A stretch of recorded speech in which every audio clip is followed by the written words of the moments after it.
Noreen and welcome to my kitchen. I fed my sourdough just a little while ago and I have almost I have almost a gallon of sourdough, so I guess I better use it.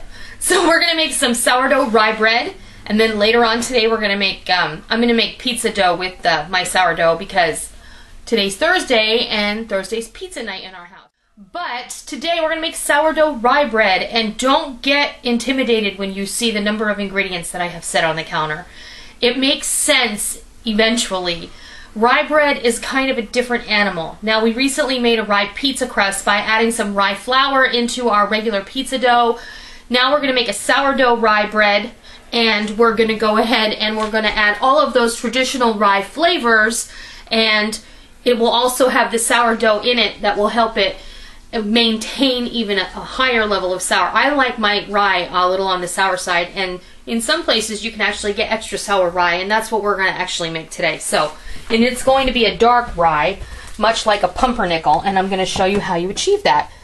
Don't get intimidated. I've got my sourdough, which is nice and bubbly, you can see, because it's been fed within the last 45 minutes or so. So let's just start building this. Now, some of the ingredients that I have here you may not have on hand, but I will give you links on where you can obtain them. But you don't necessarily need them. We're going to start off with a cup of warm water, and I need my cup because we're going to use 2 cups of sourdough.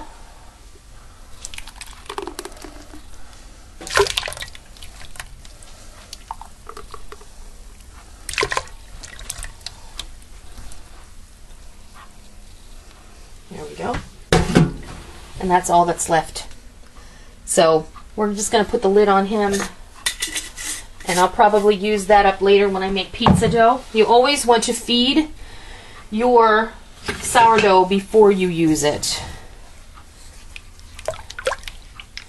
I'm just going to give that a stir so we can incorporate that water in there. Now is when the magic will happen. Okay, we're going to put in, that's not it. This is a tablespoon of yeast. Now, your sourdough will rise your bread if you want to wait a number of hours, punch it down. If you want to start a biga, which is a sponge, let it rise, add the flour, knead it, let it rise, punch it down, knead it, let it rise again, shape it, and then bake it. I don't want to wait that long, so I'm adding yeast. So that's a cup of water, 2 cups of sourdough starter, a tablespoon of yeast, 2 tablespoons of sugar. I'm using Demerara sugar. Give this a good stir. You're going to be able to see it start to wake up here. It's going to start to foam really quite a bit in just a minute. We're also going to add 2 tablespoons of molasses. This is going to help the bread be dark. It's really coloring agent.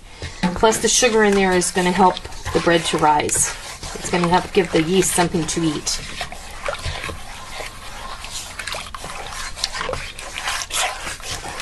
So I guess really we're making a pumpernickel. You smell it? It smells like beer. Some yeast.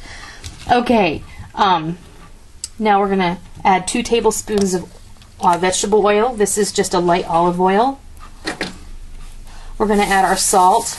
And I've had several people ask me, doesn't salt kill yeast? No, salt does not kill the yeast if you add it after you've incorporated the yeast with the sugar.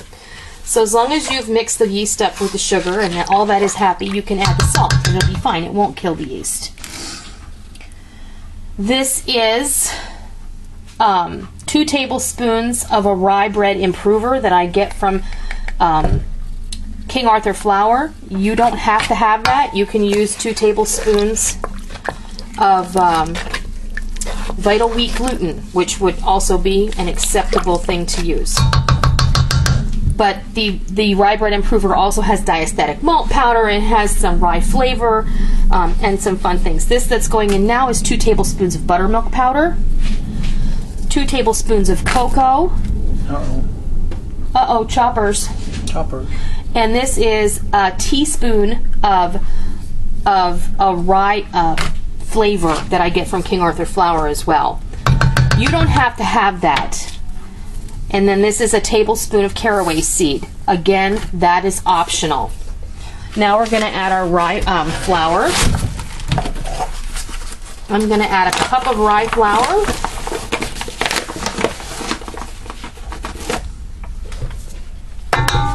And I'm going to add 3 cups of all-purpose flour. You can use a white wheat flour, or you can use a combination of white flour and whole wheat flour, but don't use all whole wheat flour. The rye flour is already going to make your bread very dense, so you're going to want to keep that in mind. We've added a lot of amendments here to keep the dough nice and supple. So, okay, I'm going to back off a little. I'm going to put this over here on the mixer with the dough hook. And we're going to start this mixing. Rye bread is, like I said, is a different animal.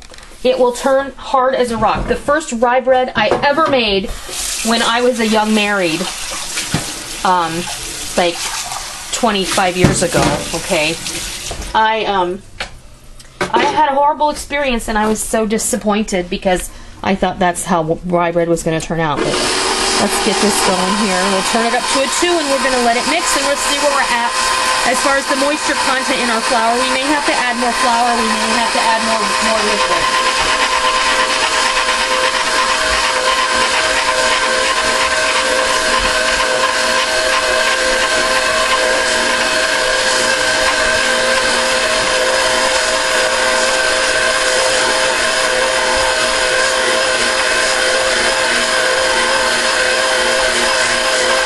It's not going to taste like chocolate because you put cocoa in there. It's just going to give it a dark color.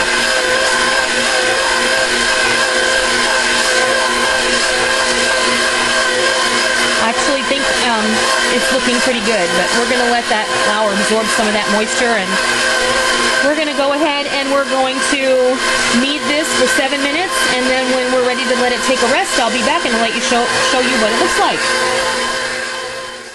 We're done kneading. I will tell you that I did end up adding about a half a cup more flour in here because the dough was just a little bit too wet for me. I added about a 1/4 cup at a time until the dough was this consistency that I like it. It's still a little on the moist side, but that's going to be the nature of rye bread. It's going to be a bit sticky. So we're going to come over here. I'm just going to go ahead and pull the hook out of there.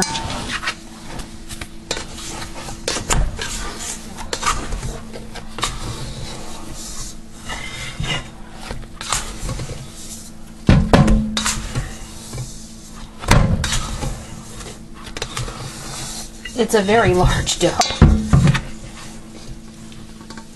Alright, sit there for a minute.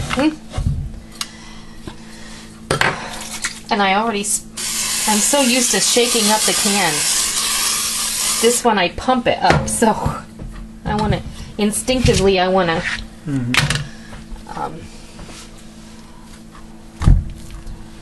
I'm not even going to smooth it out. I'm just going to put it right back in that oiled bowl.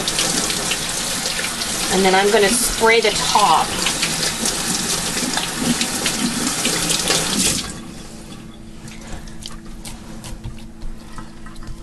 Go ahead and, if you want to moisten your hand and just give it a pat, then that's going to be good too. I couldn't stand it. I couldn't. It's true. Just call me Monica. I can't leave dishes in the sink either. All right. So then we're going to put a bonnet on this, and we're going to put it on the back of the stove, and we're going to let it take a nap for a little while.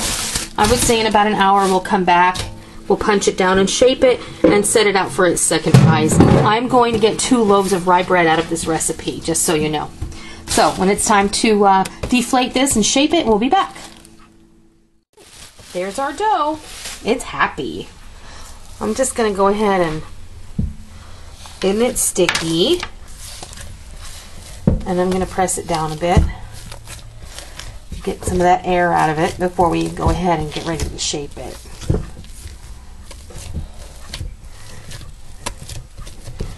Now, separate it from the side of the bowl. I'm going to oil my board here. And then we'll go ahead and you're gonna let Sammy in. And then I'm going to go let Sammy in because it never fails, right? on. In you go. Sammy and you. Come on.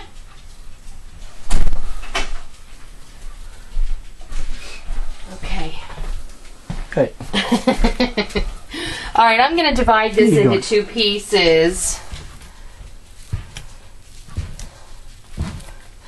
About as evenly as you possibly can. I mean, it's not a big deal. We're going to do what they call a batard shape.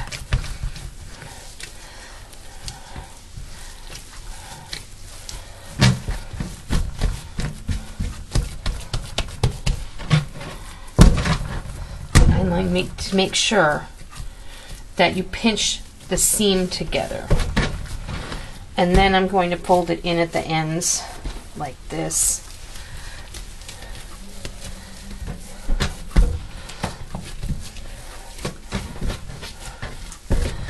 Just, you know, I like my rye bread to be in a traditional oval shape. And you can see that it looks just like a loaf of rye bread. It's even the right color.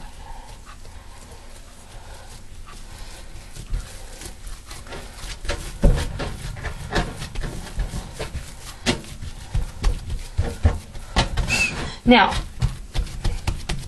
I forgot. I'm going to go get the cornmeal. Be right back with my oily hands.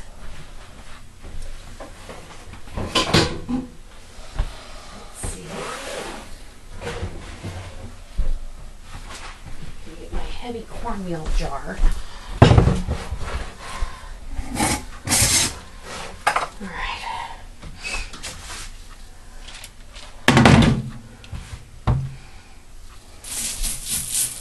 I just have a baking sheet here that I've lined with some parchment, and I'm going to liberally douse this with some good cornmeal. And this is organic, non-GMO cornmeal. And let me rinse this hand off here. I'm trying not to get my oily hand on anything besides the dough. I'm going to take my loaf.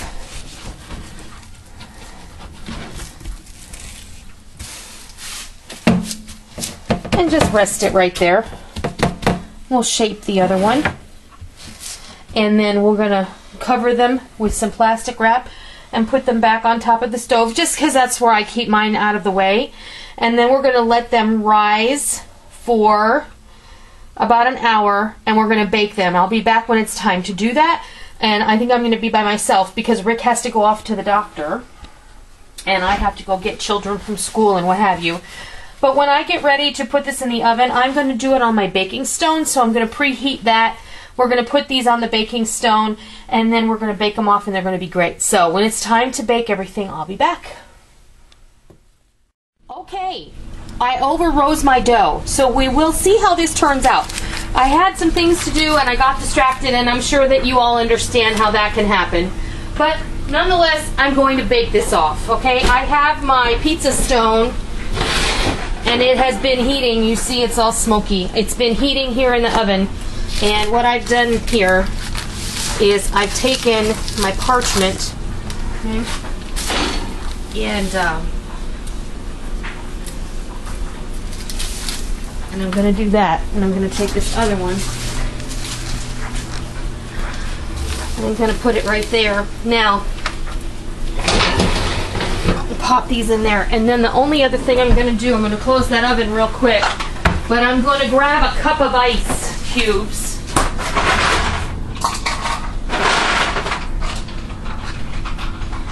A big handful of ice cubes, okay? Throw them in the bottom of your oven. Close it real fast. That's going to simulate a steam oven, okay? And it's going to help us to get a really good crust.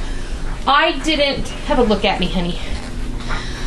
I didn't slice the top with a razor or knife because the dough rose too, it rose too big, it cracked itself. So we're going to see what happens. It'll be a nice rustic loaf. Regardless, it'll be good for out-of-hand eating. You just never know. I make mistakes just like everybody else does, and if I can make a mistake on camera, sometimes that can help you not make that same mistake. So it's all good. It doesn't matter if I screwed it up because you're going to get to see it anyway. And we'll see what it looks like when it comes out. I'm sure it's going to be delicious no matter what happens. So we're going to bake this for approximately 30 minutes, and then when we're ready to take it out, I'll come back and I'll show you what it looks like. I'm back, and the reason you didn't see me take it out of the oven was because I had a lot of things going on, and then when I looked at it I thought it was burnt. But a little further investigation, I've taken it out of the oven and I brushed it with melted butter and I let it cool. This rye bread is incredible, and you can Very see good. It's dark and rich and gorgeous and perfect. Let me slice you a piece. And it's soft. I can't do another piece. Huh? I can't do another piece. Well, no, I'm just going to slice it and show them what it looks like. And then these are cool enough now I can bag them up. And the bottom is crunchy from being done on the pizza stone. Look at that. It's perfect. It's just perfect. And the crust has so much flavor in it. I've never been successful making rye bread as I was today. So this recipe, I would maybe bake it. It is soft. I would bake it maybe for 20 minutes and then turn the oven off is what I would do. And then I would take it out after 30. And then enjoy it. Because this is going to make fantastic sandwiches. My girls are going to love it. Micah, I think, already had a piece, and Rick had a piece, and absolutely gorgeous, you know. Beautiful stuff. And this made 2 really big loaves of rye bread. And the bottom is nice. It's got that cornmeal on there. And it's just beautiful. So I'm going to call that a huge success. Although it's a little bit on the dark side, I'm not going to worry about it. Tell them why. Why? Yeah. Why? Well, maybe I was on the Google Plus Hangouts with somebody. No, you didn't back the oven down from when you're beating. Oh, well, yeah, I didn't. When you put it in the oven, turn your heat down to 400 from 450, because I put it in the oven at 450 and I forgot to turn it down, and that's probably one of the bigger factors why it turned out a little dark. So anyway, I was also on the Skype with Mrs. Volpe, and we were on the Skype for like 3 hours. So anyway, I hope that you give this a try. Please be encouraged. Go to the King Arthur website, check out the rye flour and the rye and dough enhancer. It's really, really great. I hope you try this recipe, and I hope you love this recipe, and thank you so much for joining me in my crazy kitchen today, and until next time, I'll see ya. I thought for sure it was ruined. Me too.